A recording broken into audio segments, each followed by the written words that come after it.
नमस्कार विद्यार्थी मित्रांनो, आपण आज वर्ग 8वीचा इतिहास हा विषय बघणार आहोत। त्यातील आपले 6वे प्रकरण आहे स्वातंत्र्य चळवळीच्या युगास प्रारंभ। आता स्वातंत्र्य चळवळीच्या युगास प्रारंभ कसा झाला तर विद्यार्थी मित्रांनो, ब्रिटिश राजवटीच्या काळामध्ये म्हणजे इंग्रजांच्या शिक्षणाचे जे भारतीय समाजावरती संमिश्र परिणाम झाले आणि त्यामुळे जे सुशिक्षित समाजाने घडवून आणलेल्या प्रबोधनामुळे राष्ट्रीयत्वाच्या भावनेचे बीजारोपण झाले। भारताच्या विविध भागातील चळवळींमुळे वेगवेगळ्या प्रांतातील राजकीय संस्थांचे एकसूत्रीकरण करणे आणि राजकीयदृष्ट्या जागृत असलेल्या विविध गटांना आणि व्यक्तींना एकत्र आणणे आणि त्यांच्या राष्ट्राच्या हिताच्या प्रश्नांकडे लोकांचे लक्ष वेधून राष्ट्रांच्या आकांक्षा प्रकट करणे यासाठीची एक अखिल भारतीय स्तरावरील राजकीय संघटना उभी करण्यासाठी अनुकूल परिस्थिती निर्माण झाली। म्हणजेच काय झालेलं आहे की जे इंग्रजी शिक्षणाचे जे भारतावरती संमिश्र परिणाम झाले होते आणि जो सुशिक्षित समाजाने घडवून आणलेले जे प्रबोधन होते त्यामध्ये राष्ट्रीयत्वाची भावना निर्माण झालेली होती आणि त्यामुळे भारताच्या विविध भागांमधील ज्या वेगवेगळ्या प्रांतातील वेगवेगळ्या घटकांतील राजकीय संस्थांचे एकसूत्रीकरण करणे, राजकीयदृष्ट्या जागृत असलेल्या विविध गटांना आणि व्यक्तींना एकत्र आणणे आणि राष्ट्राच्या हिताच्या प्रश्नांकडे लोकांचे लक्ष वेधून घेणे हे अखिल भारतीय स्तरावरील राजकीय संघटना उभी करण्यासाठी अनुकूल परिस्थिती निर्माण झाली होती। त्यानंतर आपण पहिला पॉइंट बघणार आहोत की ब्रिटिश राजवटीतील प्रशासकीय केंद्रीकरण कसे होते। तर जी ब्रिटिश प्रशासन होते त्यामध्ये भारतात खऱ्या अर्थाने एकछत्री अंमल सुरू झालेला होता। एकछत्री अंमल म्हणजे जे देशभरामध्ये समान धोरणे होते, सर्वांना कायद्यासमोर समान दर्जा होता, यामुळे लोकांमध्ये जी एक राष्ट्रीयत्वाची भावना विकसित झाली होती आणि ब्रिटिशांनी आपल्या प्रशासनाच्या सोयीसाठी लष्करांच्या जलद हालचालींसाठी रेल्वे रस्ते यांचे जाळे उभारले होते। परंतु या भौतिक सुविधांचा भारतीयांनाही फायदा झालेला होता आणि भारताच्या ज्या विविध प्रांतातील लोकांचा परस्परांशी अधिक संबंध येऊन त्यांच्यामध्ये संवाद वाढला व राष्ट्रभावना वाढीला लागलेली होती। त्यामुळे ब्रिटिश राजवटीतील प्रशासकीय केंद्रीकरण आपल्याला दिसून येते। त्यानंतर आर्थिक शोषण कसे झाले तर भारताच्या संपत्तीचा ओघ अनेक मार्गांनी इंग्लंडकडे सुरू झाला होता आणि इंग्लंडच्या साम्राज्यवादी धोरणामुळे भारताचे जे आर्थिक धोरण होऊ लागले होते त्या आर्थिक धोरणामुळे शेतकऱ्यांवरील जे नगदी पिके होते ते सक्तीने घ्याव्यास लागले होते। शेतसाऱ्यांचे ओझे, सत्तेचे दुष्काळ यामुळे भारतीय शेतीचा कणा मोडला गेला होता। पारंपरिक उद्योगांचा ऱ्हास झाल्याने बेकारी वाढली होती। भांडवलदारांकडून कामगार वर्गांचे शोषण होते। अशा प्रकारे जे मध्यम वर्गांवरती नवनवी कर लादले गेले त्यामुळे लोकांच्या मनात असंतोष निर्माण होऊन आर्थिक शोषण निर्माण झाले असं आपल्याला यामध्ये दिसून येते।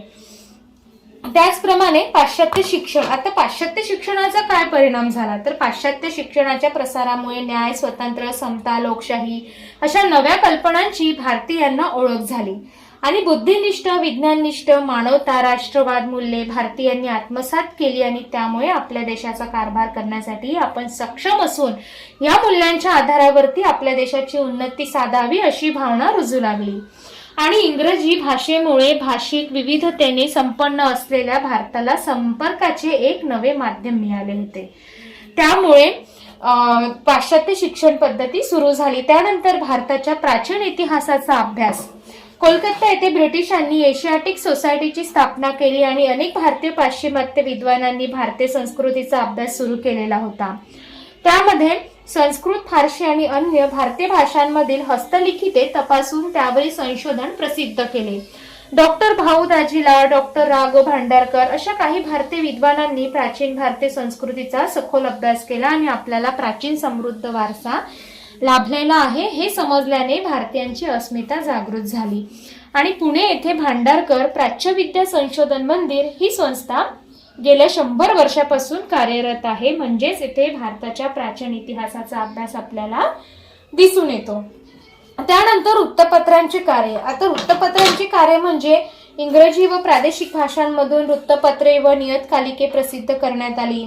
त्याचप्रमाणे वृत्तपत्रांमधून राजकीय व सामाजिक जागृती होऊ लागली। दर्पण, प्रभाकर, हिंदू, अमृत बाजार, केसरी, मराठा अशा विविध वृत्तपत्रातून सरकारच्या धोरणावरती टीका होऊ लागलेली आपल्याला दिसून येते। त्यानंतर भारतीय राष्ट्रसभेची स्थापना कशी झाली, तर 28 डिसेंबर 1885 रोजी मुंबईतील गोकुळदास तेजपाल संस्कृत पाठशाळेत राष्ट्रीय सभेचे पहिले अधिवेशन भरवण्यात आले आणि भारतातील विविध प्रांतातील 72 प्रतिनिधी या अधिवेशनासाठी आले होते. कोलकाता येथील जे नामांकित वकील होते एम.एस. चंद्र बॅनर्जी हे या अधिवेशनाचे अध्यक्ष होते आणि या सर्वांनी मिळून या सभेमध्ये भारतीय राष्ट्रसभेची म्हणजेच इंडियन नॅशनल काँग्रेसची स्थापना केली आणि ॲलन ऑक्टेव्हियन ह्यूम या ब्रिटिश अधिकाऱ्याचेही राष्ट्रीय सभेच्या स्थापनेत पुढाकार घेतला आणि भारतीयांना प्रशासनात अधिक प्रतिनिधित्व मिळावे अशी ब्रिटिश शासनाने लष्करी खर्चात कपात करावी अशा मागण्यांची निवेदने ब्रिटिश सरकारकडे पाठविण्यात आली. अशा प्रकारे भारतीय राष्ट्रसभेची स्थापना ही 28 डिसेंबर 1885 रोजी करण्यात आली. त्यानंतर राष्ट्रीय सभेची उद्दिष्टे कोणती आहे, तर भारताच्या निरनिराळ्या भागातील लोकांना धर्म, वंश, जात, भाषा, भौगोलिक प्रदेश असे भेद विसरून एका व्यासपीठावरती आणणे आणि परस्परांच्या समस्या जाणून घेऊन विचारविमर्श करणे आणि लोकांमध्ये ऐक्य भावना वृद्धिंगत करणे आणि राष्ट्राच्या उन्नतीसाठी प्रयत्न करणे ही राष्ट्रीय सभेची उद्दिष्टे आपल्याला यामध्ये दिसून येते. आता मवाळ युग कशा प्रकारे निर्माण झाला 1885 ते 1905, तर राष्ट्रीय सभेच्या स्थापनेनंतरच्या सुरुवातीच्या दशकामध्ये त्यांचे कार्य हे संतपणे व सातत्याने सुरू होते आणि राष्ट्रीय सभेचे जे नेते होते ते वास्तववादी व उच्च शिक्षित होते आणि संघटन कार्यातून भक्कम पाया उभारला पाहिजे याची त्यांना जाणीव होती. पाश्चात्य विचारवंतांच्या उदारमतवादी तत्वज्ञानांचा स्वातंत्र्य, समता, बंधुता या मूल्यांचा त्यांच्यावरती प्रभाव होता आणि त्यांच्या सनदशीर मार्गावरती विश्वास होता आणि सनदशीर मार्गांनी मागणी केल्यास इंग्रज आपल्या मागण्या पूर्ण करतील अशी त्यांना एक आशा वाटत होती. आणि यामध्ये गोपाळकृष्ण गोखले, फिरोजशहा मेहता, सुरेंद्रनाथ बॅनर्जी हे मवाळ पुढारी होते आणि राष्ट्रीय सभेच्या अधिवेशनात त्यांनी प्रांतिक विधिमंडळात लोकप्रतिनिधी असावेत आणि सुशिक्षित भारतीयांना नोकऱ्या मिळाव्यात, वाढत्या लष्करी खर्चात कपात व्हावी, लोकांच्या कायदेशीर हक्कांचे रक्षण व्हावे, तसेच कार्यकारी संस्था व न्याय संस्था यांची फारकत करावी असे विविध ठराव त्यांनी मांडलेले होते. म्हणजेच या राष्ट्रीय सभेच्या उद्दिष्टांमध्ये मवाळ जे युग होते त्यामध्ये असं म्हणण्यात आलेलं आहे की फोडा व राज्य करा या नीतीचा राष्ट्रीय चळवळीमध्ये फूट पाडण्यासाठी ब्रिटिशांनी फोडा आणि राज्य करा या नीतीचा अवलंब करण्यात आलेला होता. म्हणजेच राष्ट्रीय सभेच्या अधिवेशनामध्ये जे प्रांतिक विधिमंडळ होते त्यामध्ये लोकप्रतिनिधी असावे, सुशिक्षित भारतीयांना नोकऱ्या मिळाव्यात, वाढत्या लष्करी खर्चात कपात व्हावी, लोकांच्या कायदेशीर हक्कांचे रक्षण व्हावे म्हणून कार्यकारी संस्था व न्याय संस्था यांची फारकत या विविध ठरावांनी मांडली गेली होती. त्यानंतर जहाल युग. आता जहाल युगामध्ये आपल्याला असं दिसून येते की 1905 ते 1920 यामध्ये आपल्याला जहाल युगामध्ये 1905 ते 1920 हे राजकीयदृष्ट्या जागृत असलेले भारतातील सर्व नेते जात. म्हणजेच जहाल युगामध्ये काय झालेलं होतं की जे धर्म, भाषा, प्रांत सर्व भेद बाजूला सारून राष्ट्रीय सभेच्या व्यासपीठावरती एकत्र येत होते आणि राष्ट्रीय सभेची उद्दिष्टे व सनदशीर मार्गांनी चळवळ पुढे नेण्यावर त्यांचे एकमत असले तरीही कार्यपद्धतीबाबत त्यांच्यात मतभेद दिसून येते आणि हे जे मतभेद होते ते केवळ तात्विक स्वरूपाचे होते आणि राजकीय चळवळीतील या मतभेदांवरून दोन प्रमुख राजकीय गट तयार झाले होते. शांततेच्या सनदशीर मार्गांचा पुरस्कार करणारे ते मवाळ व स्वातंत्र्यासाठी अधिक तीव्र संघर्ष केला पाहिजे असे मानणारे ते जहाल युग आपल्याला. म्हणजेच मवाळ युग कसे होते तर शांततेच्या सनदशीर मार्गांचा पुरस्कार करणारे आणि जहाल युग कसे होते तर स्वातंत्र्यासाठी अधिक तीव्र संघर्ष केला पाहिजे असे जहाल युग होते. लाला लजपत राय, बाळ गंगाधर टिळक व बिपिनचंद्र पाल हे जहालचे पुढारी मानले जात होते. सुरुवातीच्या काळामध्ये जे जहाल नेत्यांनी भारतीयांमध्ये राजकीय जागृती घडवून आणण्यासाठी वृत्तपत्रे, राष्ट्रीय उत्सव, राष्ट्रीय सण समारंभ या मार्गांचा अवलंब केला आणि केसरी व मराठा या वृत्तपत्रांमधून लोकमान्य टिळकांनी सरकारच्या दडपशाहीवरती घाणाघाती टीका केली. म्हणजेच बंगाल प्रांतात जे अमृत बाजार पत्रिका हे जहाल मतवादी विचारांचे मुखपत्र होते आणि आपापसातील भेद विसरून लोकांना एकत्र आणावे, सार्वजनिक कार्यक्रम घ्यावे, त्यांचे आदान प्रदान करावे, राष्ट्रपुरुषांच्या कार्यातून सामान्य जनतेला प्रेरणा मिळावी या हेतूने टिळकांनी शिवजयंती, गणेश उत्सव या उत्सवांचे आयोजन करायला सुरुवात केली होती. परंतु सरकारने त्याच्यावर देखील बंदी आणली आणि धार्मिक कारणासाठी लोक एकत्र आले तर सरकार त्यावर बंदी घालू शकत नाही असे त्यांचे मत होते. त्यामुळे टिळकांनी मंडालेच्या तुरुंगात गीता रहस्य हा ग्रंथ लिहिला. त्याचा गाभा कर्मयोग असून लोकांनीही कृतिशील राहावे यावर त्यांचा भर होता. स्वभाषा स्वसंस्कृतीविषयी प्रेम आस्था बाळगणारी पिढी निर्माण व्हावी यासाठी जहाल नेत्यांनी शिक्षण संस्था स्थापन केली होती. लक्षावधी लोकांनी स्वातंत्र्य चळवळीमध्ये भाग घेऊन सरकारला आव्हान देऊन संघर्ष केला तरच यश मिळेल असे जहाल नेत्यांचे मत होते आणि त्यामुळे चळवळ अधिक तीव्र झाली. पण त्यांनी सशस्त्र बंडांची भूमिका न घेता व्यापक जन आंदोलन उभारले होते. त्यामुळे मवाळांनी स्वातंत्र्य चळवळीचा पाया घातला आणि जहालांनी ही चळवळ पुढे नेली असं यामध्ये सांगितलेलं आहे. आणि 1897 मध्ये पुण्यात प्लेगच्या साथीने हाहाकार उडवला. शेकडो लोक मृत्युमुखी पडले आणि या साथीला आटोक्यात आणण्यासाठी रँड या अधिकाऱ्याची नेमणूक झाली. प्लेगचे रोगी शोधून काढण्यासाठी झडत्या घेण्याची सत्र सुरू झाली आणि लोकांवरती जुलूम जबरदस्ती केली. याचा बदला म्हणून चाफेकर बंधूंनी त्यांचा वध केला. सरकारने टिळकांचा या कटाशी संबंध जोडायचा आटोक्यात प्रयत्न केला होता, परंतु त्यांना त्यात अपयश आले. तरीही सरकारने सूडबुद्धीने लोकमान्य टिळकांना तुरुंगात टाकले असं यामध्ये दिसून येते. यानंतर आपण बघणार आहोत. चला तर विद्यार्थी मित्रांनो, आपण पार्ट 2 बघूया. बंगालची फाळणी. आता बंगालची फाळणी कशी झाली? बंगालच्या फाळणीमध्ये हिंदू मुस्लिमांमध्ये समाजात दुहेरी बीज फोडून किंवा पेरून फोडा आणि राज्य करा या नीतीचा अवलंब करायचं ब्रिटिशांनी ठरवलं होतं. म्हणजे हिंदू मुस्लिमांमध्ये त्यांनी फूट निर्माण करून फोडा आणि राज्य करा या नीतीचा त्यांनी कूटनीतीचा वापर केला होता. व्हॉइसराय लॉर्ड कर्झनने त्याला खतपाणी लावले होते आणि बंगाल हा एक मोठा प्रांत होता आणि या प्रांतांचा कारभार करणे प्रशासकीय दृष्ट्या अवघड असल्याचे आपल्याला दिसून येते. लॉर्ड कर्झन याने 1905 मध्ये बंगाल प्रांतांची फाळणी जाहीर केली होती. म्हणजे यांनी काय केलं होतं की हिंदू मुस्लिमांमध्ये फूट पाडून त्यांनी हिंदू मुस्लिमांना कमकुवत बनवायचं याचा फायदा हा ब्रिटिशांना होणार होता. आणि या फाळणीमुळे मुस्लिम जे लोक होते बहुसंख्यात्मक पूर्व बंगाल आणि हिंदू बहुसंख्याकांचा पश्चिम बंगाल अशी रचना करण्यात आली. त्यांच्यामध्ये फूट पाडून त्यांना स्वतंत्रता चळवळीमध्ये दुर्बल करणे हा त्यांचा छुपा हेतू होता. यामुळे बंगालची फाळणी घडून आली होती. त्यानंतर आपला नेक्स्ट पॉइंट आहे वंगभंग चळवळ. आता वंगभंग चळवळ म्हणजे काय? तर वंगभंग चळवळीमध्ये बंगालमध्येच नव्हे तर संपूर्ण भारतात फाळणीच्या विरोधात जनमत जागृत झाले होते. म्हणजे लोकांमध्ये जागरूकता निर्माण झाली होती या फाळणीच्या विरोधात आणि त्यामुळे 16 ऑक्टोबर हा दिवस राष्ट्रीय शोक दिन म्हणून पाळण्यात आलेला होता. 16 ऑक्टोबर.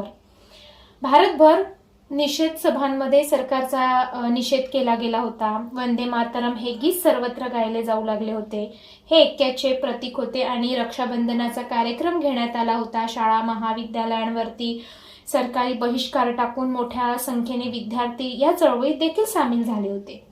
आणि वंगभंग आंदोलनाचे नेतृत्व हे सुरेंद्रनाथ बॅनर्जी, आनंद मोहन बोस, रवींद्रनाथ टागोर इत्यादींनी वंगभंग चळवळीचे नेतृत्व केलेले आपल्याला दिसून येते. तर या वंगभंग चळवळीच्या भारतीय राष्ट्रीय सभेची व्याप्ती वाढलेली होती आणि ती एक राष्ट्रीय चळवळ बनली आणि असंतोषाची तीव्रता पाहून 1911 साली ब्रिटिशांनी बंगालची फाळणीही रद्द केलेली होती. वंगभंग चळवळीमध्ये काय झालं होतं की फाळणी ही सर्वत्र याविषयी जनमत जागृत झाले होते आणि 16 ऑक्टोबर हा फाळणीचा दिवस राष्ट्रीय शोक दिन म्हणून पाळण्यात आले होते. अनेक ठिकाणी उत्सव साजरे केले जात होते. रक्षाबंधन हा सामूहिक कार्यक्रम घेतला जात होता. अनेक ठिकाणी सभा, निषेध, सरकार विरोधात निषेध केला जात होता. शाळा महाविद्यालयांतील जे विद्यार्थी होते ते सुद्धा या चळवळीमध्ये सामील झाले होते आणि त्या सरकारी शाळांवरती देखील बहिष्कार टाकलेला होता. त्यामुळेच इंग्रजांनी या सगळ्या परिस्थितीला पाहून, लोकांमध्ये जो असंतोष होता तो बघून त्यांनी बंगालची फाळणी रद्द केलेली होती. त्यानंतर राष्ट्रीय सभेची चतुर्सूत्री. आता राष्ट्रीय सभेच्या चतुर्सूत्रीमध्ये 1905 मध्ये राष्ट्रीय सभेच्या अधिवेशनाचे अध्यक्ष हे नामदार गोखले होते आणि त्यांनी वंगभंग आंदोलनास पाठिंबा दिला होता. त्याचप्रमाणे व्यासपीठावरून 1906 मध्ये दादाभाई नौरोजी यांनी या अधिवेशनाचे कोलकाता येथे अध्यक्ष म्हणून होते आणि अध्यक्ष भाषणात दादासाहेबांनी स्वराज्य शब्दाचा सर्वप्रथम उच्चार केलेला होता. दादाभाईंनी आपल्या भाषणामध्ये जनतेला पुढील संदेश दिला आणि एकजूट होऊन स्वराज्यासाठी नेटाचे प्रयत्न करा आणि लक्षावधी बांधव दारिद्र्य, उपासमार व रोगराईत बळी जात आहेत. या बांधवांना वाचवण्यासाठी आणि सुधारलेल्या देशात भारताला स्थान मिळवून देण्यासाठी स्वराज्याचा लढा लढवा असं यामध्ये म्हटलेलं होतं. त्याचप्रमाणे राष्ट्रीय सभेची चतुर्सूत्री. तर यामध्ये राष्ट्रीय सभेच्या चतुर्सूत्रीमध्ये आपल्याला असं दिसून येते की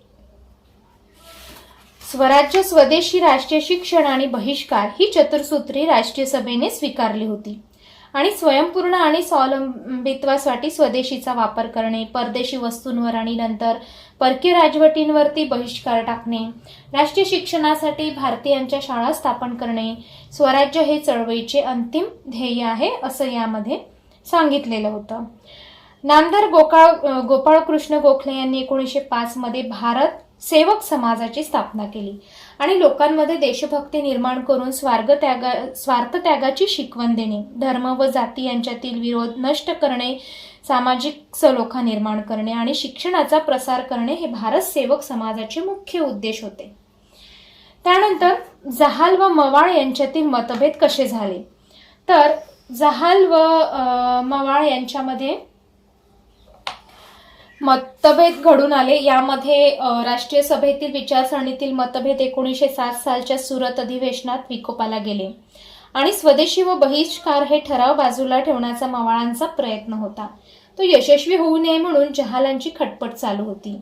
यामध्ये न्यायमूर्ती गोखले, सुरेंद्रनाथ बॅनर्जी, फिरोज शाह मेहता अशा मवाळ पुढाऱ्यांनी जहाल नेते राष्ट्रीय सभा काबीज करण्याचा प्रयत्न करत आहेत असा आरोप केला आणि लाला लजपत राय यांनी मध्यस्थी करण्याचा प्रयत्न केला आणि भारतीय राष्ट्रीय सभा हे राष्ट्रीय व्यासपीठ असून त्यात फूट पडून चालणार नाही असे टीकांचे मत होते आणि अधिवेशनाच्या वेळी तणाव वाढला व तडजोड अशक्य झाल्याने अखेरीस भारतीय राष्ट्रीय सभेत फूट पडली असं आपल्याला यामध्ये दिसून येते.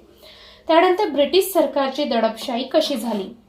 तर ब्रिटिश सरकारच्या दडपशाहीमध्ये जे बंगालच्या फाळणीनंतर उभे राहिले होते त्यातील जन आंदोलन पाहून सरकार हे अस्वस्थ झाले होते आणि सार्वजनिक सभांवरती कायद्याने बंदी घातली. हा कायदा मोडणाऱ्यांना कठोर शिक्षा केली. शाळकरी मुलांनाही फटके मारलेत.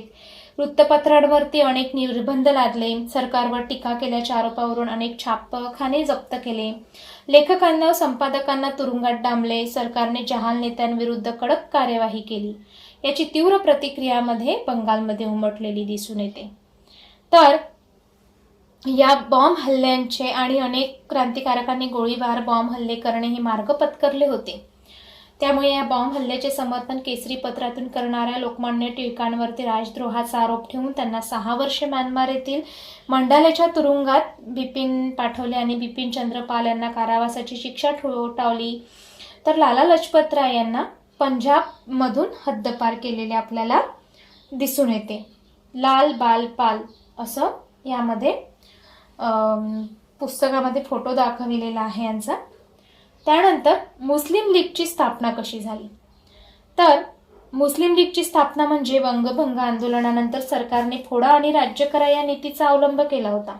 मुस्लिमांचे हित जपण्यासाठी स्वतंत्र या राज्य संघटनेची स्थापना केली. सरकारच्या प्रोत्साहनामुळे आगा खान यांच्या नेतृत्वाखाली मुस्लिमांचे शिष्टमंडळ गव्हर्नर जनरल लॉर्ड मिंटोला भेटले आणि लॉर्ड मिंटो व इंग्रज अधिकारी यांच्यामध्ये यांच्या प्रेरणेने 1906 मध्ये मुस्लिम लीगची स्थापना करण्यात आली.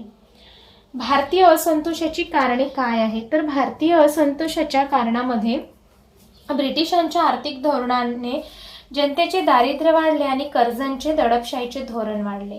सुशिक्षित भारतीयांना नोकऱ्या समाविष्ट न करणे, आफ्रिकेतील भारतीयांना दिली जाणारी अन्याय वागणूक या सगळ्या कारणांमुळे भारतीय असंतोषाची कारणे आहे. त्यानंतर मोर्ले मिंटो सुधारणा कायदा.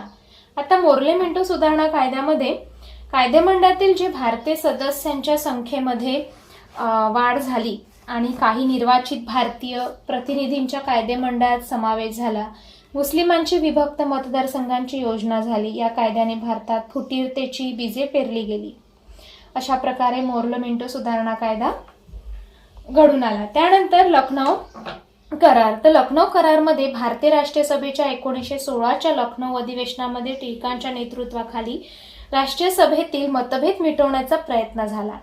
याच वर्षी भारतीय राष्ट्रीय सभा व मुस्लिम लीग यांच्यातही समेट घडून आला आणि याला आपण लखनौ करार असे म्हणतो.